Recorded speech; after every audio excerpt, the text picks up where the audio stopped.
อ้าวสวัสดีพี่น้องอันนี้คือภาพบรรยากาศถ่ายเอามันพื้นบ้านให้พี่น้องเบิ่งเด้อพี่น้องอันนี้คือมันพื้นบ้านเนาะพี่น้องมันแต่หลังแต่เริ่มมานะพี่น้องมันพระอันนี้แม่คือมันพระอันนี้คือเจ้าของมันเพิ่นลุงใหญ่เฮาเนี่ย พุดขึ้นมาเครือเดียวได้10โลโอ้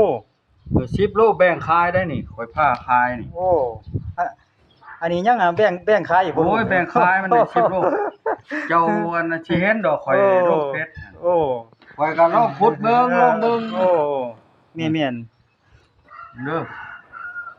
อเบิ่งลองติดเบิ่งโอ้4โล อันนี้คือได้4โลพี่น้อง4โล อันนี้เพิ่นนั่นเลยแบ่งขายแน่ได้นี่แต่ว่าตอน3คนโอ้แต่ว่าตอนบ่ทันได้แบ่งขายหั่นจักโลลุง10บ่10โลประมาณ10โล10โลอันนี้ถือว่าลุงเขาเอาแบ่งขายก็สมมุติว่าเขาเอา2โลบัดเฮาพามันนี่มาติดมันถ้าได้2โลครึ่งจังซี่โอ้แล้วแถมเลยแถมอีกให้เขาเลยบัดแล้วก็ไล่เอาแต่2โลหันโอ้โลนึง 8,000 286โอ้อันนี้คือภาพบรรยากาศที่มาขอปั่นมันนี่ซื้อมันหยังลุงซื้อมันพร้าวเด้อเฮ้ยอันนี้ซื้อมันพร้าวมันอันนี้ซื้ออีแม่ปลูกแต่ข้าวไปยังน้อยซื้อว่ามันพร้าวเนาะมันพร้าวนี่ลูกหลานก็เคยได้ยินตั้งแต่ยังน้อยๆพุ่นน่ะมันยังน้อยๆพร้าวเพิ่นว่าอันนั้นแม่เฒ่าย่ามายังเราปลูกใส่ไปซ่านตะกี้นะไปซ่านหักตัวมันบ่ใหญ่ปานนี้นะอันนี้ก็บ่อันนั้นเครือมันเคยเห็นว่าที่ใหญ่ปานนั้นโอ้ควัดขึ้นมาเครือนึงมันได้10โลโอ้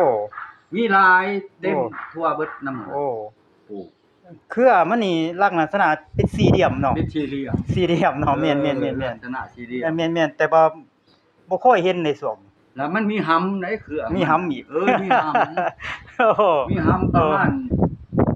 หำใหญ่หำน้อยนะโอ้ซ้ำไข่เป็ดแล้วก็ใหญ่กว่าไข่เป็ดซ้ำกับปั้นก็มีหำมันกินหำมันหั่นก็แซ่โอ้เด้อมีเด้1น้ำตาลอันนี้คือภาพบรรยากาศตอนเพิ่นนึ่งแล้วเด้อพี่น้องอันนี้โตเพิ่นนึ่งแล้วตัวสุกแล้วนะพี่น้องสุกแล้วจำเพิ่นกินแล้วเพิ่นก็จำน้ำตาลจักหน่อยว่าซะผู้ใดมักหวานก็จำน้ำตาลบ่ได้มักหวานก็จำหลายคูมะพร้าวช้าเวลาเฮาปรุงใหม่หั่นน้ำตาลโห้ยแล้วพี่น้องเด้อนี่โอ้ยครับนี่คือส้มหน้าตัวเพิ่นนึ่งแล้วสุกแล้วนะพี่น้องสุกแล้วหางน่ะแท้จริงแล้วบ่ใส่น้ำตาลก็ได้เนาะลุงเนาะกินแบบธรรมชาติก็แซ่บอันนี้คือหัวที่เพิ่นขุดออกมาใหม่ๆสดๆนะพี่น้องหัวมันอันนี้โอ้ยจะเห็นตะบิดตอนข่อยบ่ทันอันนั้นอันนี้ลูกหลานก็บ่ค่อยเห็นหรอกมันพระไว้นะมันจะหลังแต่เริ่มแต่ลึกลำบันเนาะพุ่นน่ะแต่ว่าลุงใหญ่เฮาเพิ่นนั่นรักษา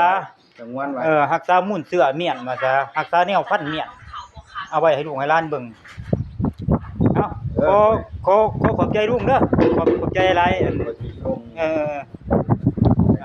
มาถ่ายคลิปเกี่ยวกับมันพื้นบ้านเนาะ